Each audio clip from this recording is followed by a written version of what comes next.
Good morning, ladies and gentlemen. Myself, Dr. Vinay,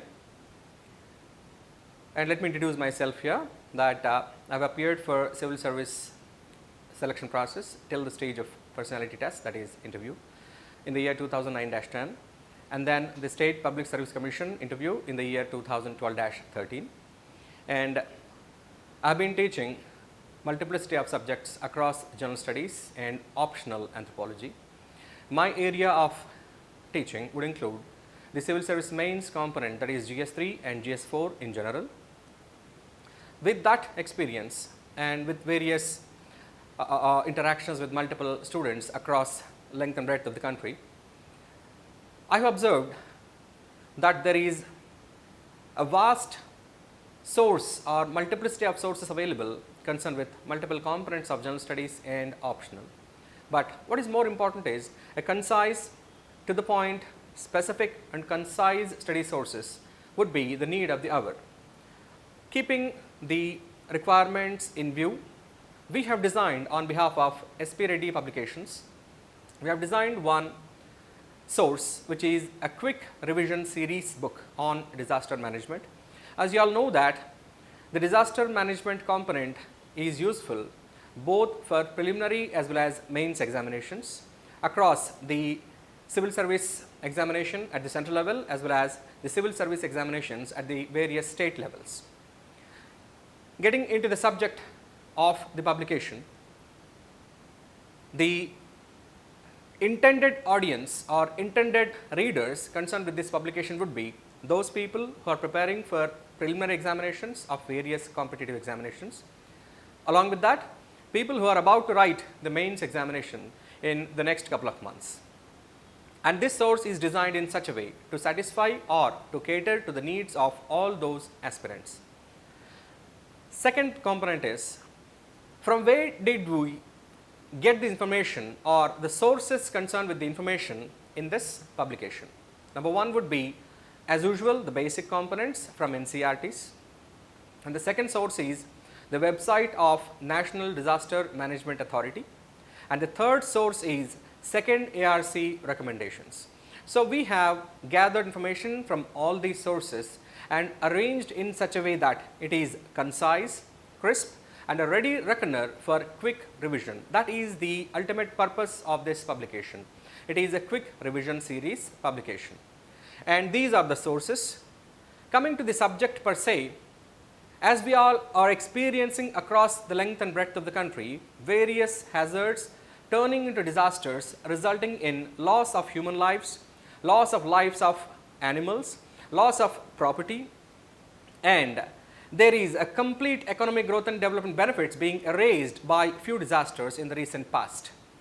Keeping all these current or contemporary happenings in view, this subject has assumed greater significance, that is more than ever now.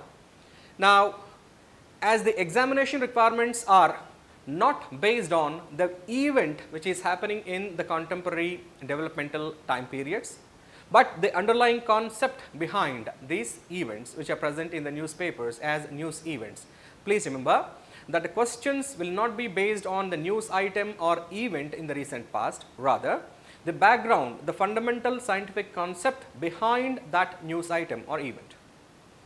Hence, we have designed all these components of this publication in such a way that you would study about the fundamental concept, you would also study about how do we understand disasters around us or around you, and the third component is contemporary developments to understand the news events or contemporary developments. As you can see that the focus primarily is on the introduction of key concepts or keywords like what is hazard, what is crisis, what is vulnerability, what is risk.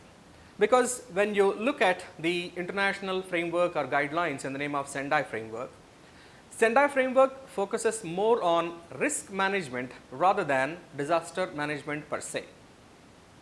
Hence, we have provided the introduction of fundamental concepts of this subject in the beginning, as you can see here. What is hazard, what is vulnerability, what is risk, what is capacity, that is coping capacity of communities.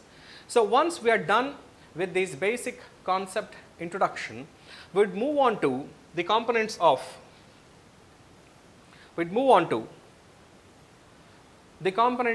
disaster management cycle, and then international efforts in understanding disaster management.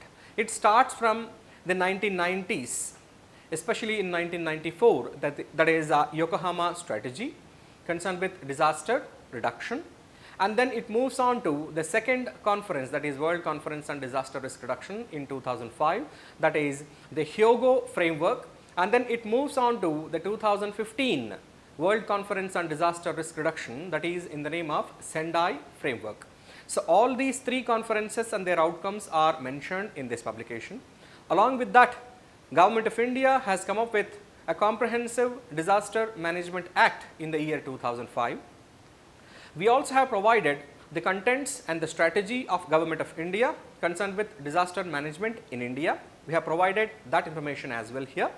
And then we would move on to a detailed discussion of classification of various disasters into natural and anthropogenic, and Sendai framework guidelines and NDMA strategies concerned with disaster management in India, concerned with every type of disaster. That means we have given every single type of disaster, we have given the fundamental concept, the scientific perspective of that disaster, and then we have mentioned about the NDMA or Government of India's strategy in managing that particular disaster. So across the natural disasters, we have mentioned about more than 12 different types of natural disasters and NDMA's strategies to manage them, and 4 different types of anthropogenic disasters and NDMA guidelines to manage those disasters. So all these components in general is a balanced admixture of both static and dynamic components. And please remember that contemporary issues are not directly questioned in the examination. All you need to focus is on fundamental concepts and application of that fundamental concept. And then with reference to contemporary developments, a question can be asked. For example, in the recent past, there is increased occurrence and severity of cyclonic storms.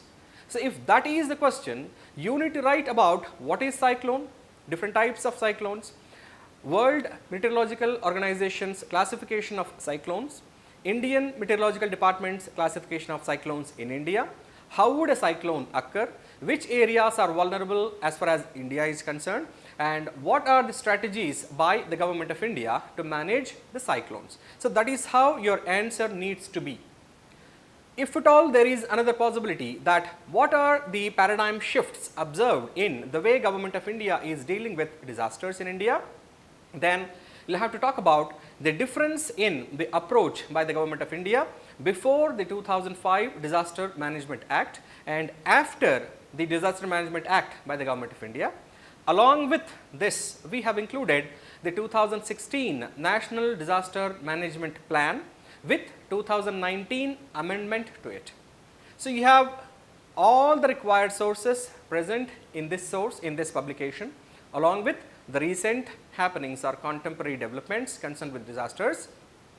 Along with that, we try to incorporate some case study examples as well in this publication. So these are the unique features of this publication, and hope all students of both the UPSC as well as State Public Service Commission aspirants would find this publication pretty useful. And please do not forget to give constructive criticism or suggestions or advices concerned with this publication, and we would incorporate all those valuable constructive criticisms, suggestions and advices in the forthcoming publications across the SP Reddy publications. Thank you for watching.